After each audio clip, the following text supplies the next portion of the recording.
Process of setting up this very sexy looking water box cichlid aquarium. Now, looking at our bits and pieces here, we have so far added some water rager to take the chlorine and stuff out of the water. We've added some buffer to raise the KH. We've added some cichlid salts to raise the GH and salts and so forth. We've added some cycle to help get some good bacteria in. It's best to keep that in the fridge once you've opened it, and don't ever put that in if you haven't added that, because you've got to make sure that you've added water rager. So that goes off to the fridge. Now what else we've got here is we've got some fish food. The two foods that I'd want to feed my cichlids is this one, which is cichlid, which is the probiotics, and then I'd also want to feed some Danichi. So they're the two foods I want. When you feed your fish, the fish are going to start producing ammonia.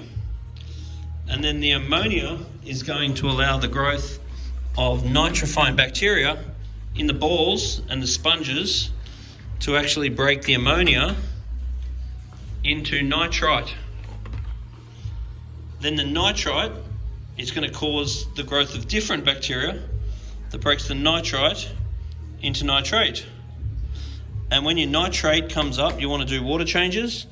If you do get ammonia and nitrite, you want to add some more good bacteria, and you want to detoxify the ammonia and nitrite using a 5 times dose of this water rager. So this one solves them, and water changes solve that one. Now, we want to be checking the GH and keep it around 12.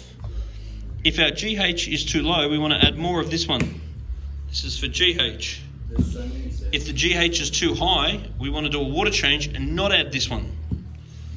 Now the KH we want to keep around 8.